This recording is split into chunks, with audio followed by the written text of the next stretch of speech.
নবরা পর্ব ৩১। নীল রঙের গাড়িটা চুপিসারে এগিয়ে চলেছে রাতের অন্ধকারে। চাঁদ স্টিয়ারিং শক্ত করে ধরে রেখেছে। তার চোখে মুখে এখনো রাগের আভাস। পাশের সিটে বসে আছে গুলনুর। সে বাইরের দৃশ্য দেখছে। দুপাশের ধানের ক্ষেতগুলোকে কালো মখমলের মতো ঢেকে রেখেছে গভীর রাত। এখানে ওখানে ছড়ানো মাটির ঘরগুলো থেকে কুপি বাতির আলো জ্বলছে মিটিমিটি করে। হঠাৎ করেই গাড়িটা থেমে গেল। চারপাশে চোখ বুলিয়ে দেখল তারা এসে দাঁড়িয়েছে নদীর কূলে। দূরে জোনাকিরা নক্ষত্রের মতো জ্বলজ্বল করছে। জাওয়াদ গাড়ি থেকে নেমে ধীর পায়ে এগিয়ে গেল নদীর দিকে। একটা পুরনো বটগাছের নিচে দাঁড়িয়ে পকেট থেকে বের করল কিংস্টন সিগারেটের প্যাকেট। লাইটারের আগুনে সিগারেট ধরাতেই একটা লাল বিন্দু জ্বলে উঠল অন্ধকারে। গুলনুর দাঁড়িয়ে রইল গাড়ির পাশে। তার বুকের ভেতর উত্থাল সমুদ্রের ঢেউয়ের মতো আছড়ে পড়ছে নাম না জানা অনুভূতি। জীবনে প্রথমবার সে এমন অচেনা আবেগের সামনে দাঁড়িয়েছে। কিছুক্ষণ আগে জাওদের বুকে মাথা রাখার সেই মুহূর্তটা বারবার ফিরে আসছে স্মৃতিতে। কানে বাজছে নিজের হৃদয়ের স্পন্দন উৎসবের ঢাকের মতো। হঠাৎ জাওদের ভেতরে জেগে উঠল ঝড়ের তাণ্ডব। জ্বলন্ত সিগারেটটা ছুঁড়ে ফেলে দিল দূরে। একে একে লাথি মারতে লাগলো বটগাছটাকে। গুলনুরের বুক কেঁপে উঠল। ছুটে গেল জাওদের দিকে। কাছে গিয়েই থমকে দাঁড়ালো। হাত বাড়িয়েও স্পর্শ করতে পারল না তাকে। জাওদ তখন উবু হয়ে বসে পড়েছে মাটিতে, ক্লান্ত নিঃশ্বাসে হাঁপাচ্ছে। কিছুক্ষণ পর ধীরে ধীরে মুখ তুলে তাকালো।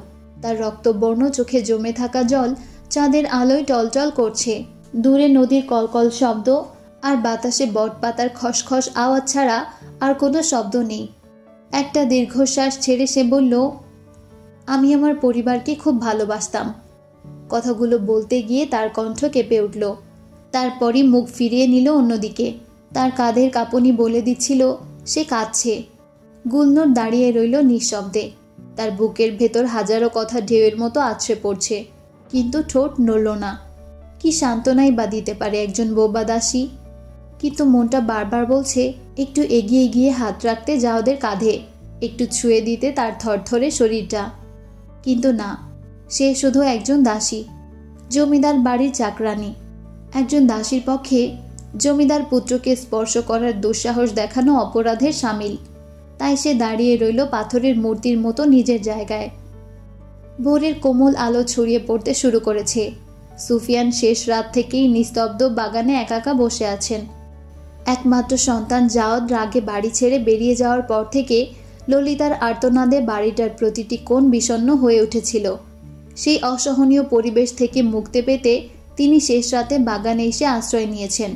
ব্যবসায়িক জীবনের নৈরাশ্যজনক অবস্থা, তার উপর ছেলের এই অযথা রাগ, একমাত্র সন্তানের প্রতি অগাধ মমতা আর তার আচরণের বেদনা, এই দুয়ের টানাপোড়েনে তিনি বিপর্যস্ত। ললিতাকে সান্ত্বনা দেওয়ার মতো মানসিক শক্তিও তার নেই। তাই নিঃশব্দে পাথরের মূর্তির মতো বসে আছেন বাগানের নির্জনতায়। হঠাৎ নিস্তব্ধতা ভেঙে গেটের কাছে ঘোড়ার ক্ষুরধ্বনি ভেসে এলো। সুফিয়ান চমকে উঠলেন। শব্দর নাম উচ্চারণের সঙ্গে সঙ্গেই উঠে দাঁড়ালেন তিনি। শব্দর ধীরে ধীরে ঘোড়া থেকে নেমে আসছে। সুফিয়ান দ্রুত এগিয়ে গেলেন। কোনো সমাধান হলো? শব্দর দীর্ঘশ্বাস ছেড়ে উত্তর দিল, সব শেষ ভাইজান, কেউ আমাদের ফসল কিনবে না। সুফিয়ানের হাতের লাঠিতে আঙ্গুলের বাঁধন আরও দৃঢ় হলো। রহমান সাহেব বললেন আমাদের এলাকার ফসলের মান নেই। খান সাহেব বললেন তাদের গুদাম ভর্তি আর জায়গা নেই। শব্দর কথার মাঝে একটু থেমে নিল। আর হোসেন সাহেব? তার কণ্ঠস্বর ভারী হয়ে এলো। তিনি সরাসরি জানিয়ে দিলেন জমিদারদের কাছ থেকে আর ফসল কিনবেন না। সবার কথার ধরন একই রকম। কেউ স্পষ্ট করে কিছু বলছে না। মনে হচ্ছে সবাই কারো কথায়। সুফিয়ান আর দাঁড়ালেন না। লাঠি ভর দিয়ে ধীর গতিতে বাড়ির ভেতর চলে গেলেন। শব্দ দাঁড়িয়ে রইল মরুভূমিতে হারিয়ে যাওয়া পথিকের মতো।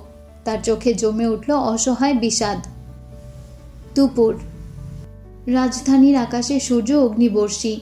জাওদের গাড়িটি শহরতলির তপ্ত রাস্তা বেয়ে এগিয়ে চলছে। তখনকার সময়ে শহরের গতি ছিল অনেকটা স্তিমিত। পাশের সিটে গুলনুর। গরমে বিবর্ণ ওনার আঁচল দিয়ে কপালের ঘাম মুছছে মাঝে মাঝে। চোখে উদাস শূন্যতা, কপালে দুশ্চিন্তার ভাঁজ। রাস্তার মোড়ে একটি পুরনো দোকানের সামনে গাড়িটি থেমে গেল। দোকানের সামনে পানের বাটায় জল ছিটিয়ে দিচ্ছে দোকানি। জাওয়াদ নেমে গেল। দোকানের টেলিফোন বুথে ঢুকে নাম্বার ঘোরালো। ঘামে ভিজে গেছে পিঠটা। কথা শেষে ফিরে এসে গাড়িতে বসল। গুলনুর তখনও স্থির। দুপুরের খড়রোদ তার মুখে এসে পড়ে নতুন ছায়া তৈরি করছে। মিনিট 10 পর একটি যুবক এগিয়ে এলো। তার পরনে গাঢ় রঙের পাঞ্জাবি, কপালে বিন্দু বিন্দু ঘাম। ভাইজান, চাবিটা। যুবকটি চাপা গলায় বলল। জাওয়াদ পকেট থেকে চাবি বের করে দিল। সাবধানে নিও।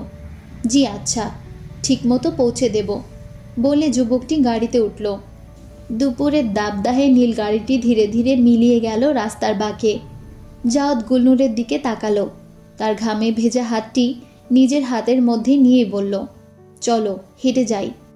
সামনেই নদী, ফেরি দিয়ে ওপারে যাব। দূরে নদীর জলে রোদের প্রখর আভা। পথের ধারে দোকানগুলোতে গরমের অবসাদ। বাতাসে ভেসে আসে নদীর স্রোতের শব্দ আর দূরের ফেরিঘাটের হাঁকডাক। দুজনের পায়ের নিচে তপ্ত ফুটপাতের ইট থেকে উঠে আসছে অস্পষ্ট শব্দ। নদীর ঘাটে পৌঁছাতেই ফেরিটা এসে গেল। কয়েকজন যাত্রী উঠে পড়ল। তারপর জাওয়াদ আর গুলনুর। ফেরির এক কোণে দাঁড়ালো দুজন। ভাড়াটা নেন। জাওয়াদ ফেরিওয়ালার দিকে এগিয়ে গিয়ে টাকা দিল। দুজনের 8 টাকা। ফেরিওয়ালা টাকা নিয়ে পকেটে রাখল। বউরে লইয়া যাইতেছেন? গরমে বেচারি কষ্ট পাইতাছে। জাওয়াদ হালকা হাসল। না মামা, তবে আপন মানুষ। এক ঝাঁক লোক উঠল ফেরিতে। গুলনুর জড়সড় হয়ে ওড়না টেনে নিল মাথায়। দুপুরের রোদে তার মুখের ঘাম চকচক করছে। জাওয়াদ এগিয়ে এসে তাকে আড়াল করে দাঁড়ালো। ফেরি ছাড়ার সঙ্গে সঙ্গে নদীর বুকে তরঙ্গ খেলা শুরু হলো। মাঝ নদীতে এসে একটা তীব্র ঢেউয়ের ধাক্কায় গুলনুরের পা টলে গেল। মুহূর্তের জন্য সে জাওয়াদের দিকে ঝুঁকেই পড়ছিল। দ্রুত নিজেকে সামলে নিল। সেই অল্প সময়ের চোখাচোখিতে তার চোখের তারায় বিস্ময় আর লজ্জার রং খেলে গেল। চোখ নামিয়ে নিল তাড়াতাড়ি। মধ্য নদীতে বাতাস বইছে অল্প অল্প। হঠাৎ আরেক ঢেউয়ের দোলায় গুলনুর অসহায়ভাবে জাওয়াদের হাত চেপে ধরল। সেই ক্ষণিক স্পর্শ বৈশাখী ঝড়ের মতো দুজনের শরীরে বিদ্যুৎ খেলিয়ে দিল। গুলনুর তাড়াতাড়ি হাত সরিয়ে নিল, কিন্তু সেই স্পর্শের শিহরণ থমকে রইল দুজনের মাঝে। আরে চাচা, নাও একটু আস্তে চালান। জাওয়াদ ফেরিওয়ালার দিকে তাকিয়ে বলল। ফেরিওয়ালা বলল, চিন্তা কইরেন না সাহেব, 40 বছর ধইরা এই নাও চালাইতাছি। আপনার বউরে কন্দেহি হাত ধইরা থাকতে।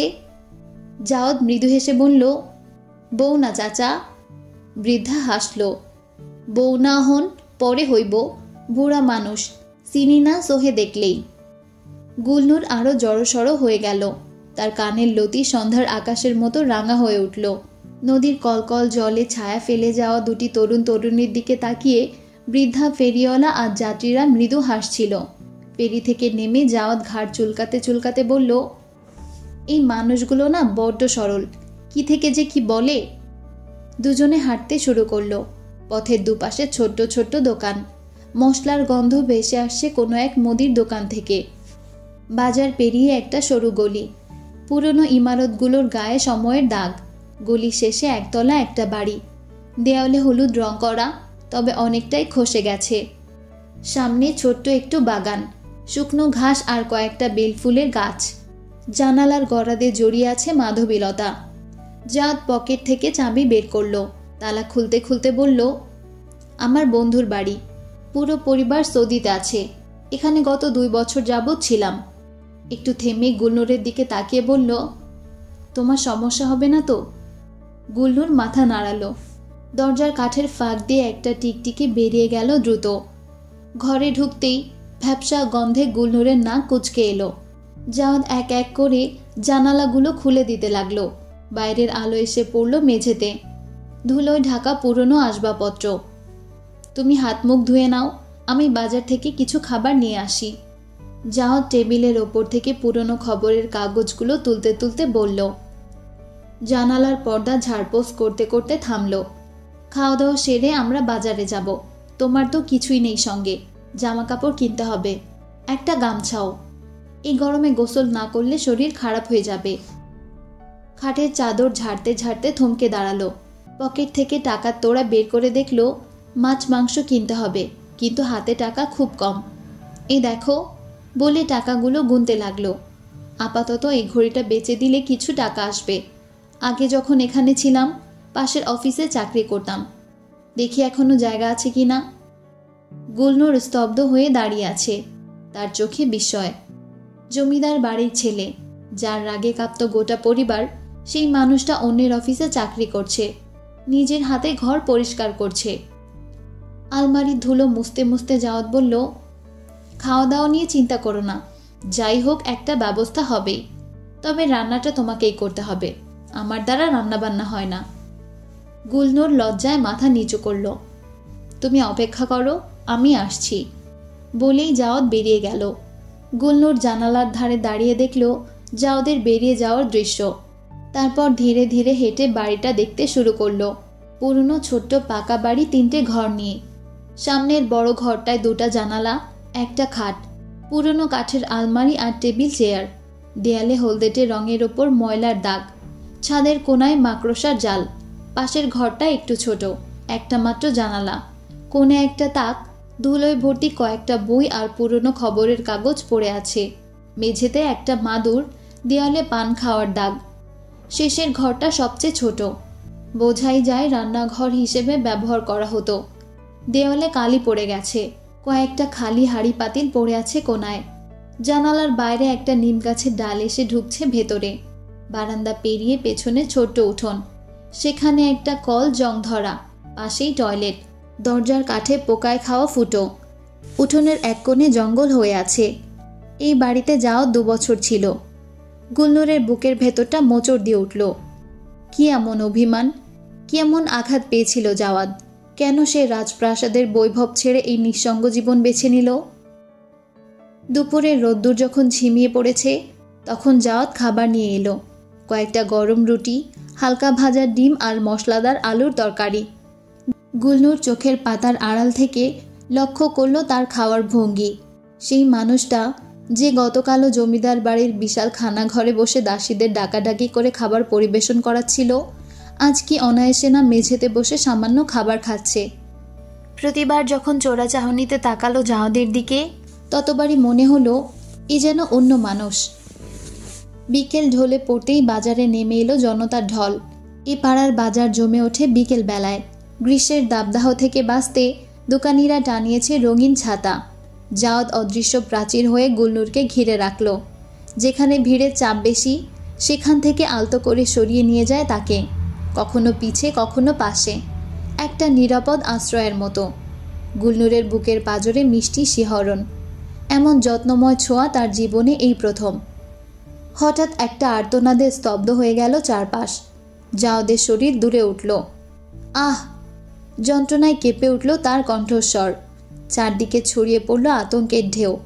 জাওয়াদ যখন মাটিতে লুটিয়ে পড়তে যাচ্ছিল, গুলনূর ছুটে গিয়ে জড়িয়ে ধরল তাকে। তার হাতের তালুতে জাওয়াদের উষ্ণ রক্তের স্পর্শ।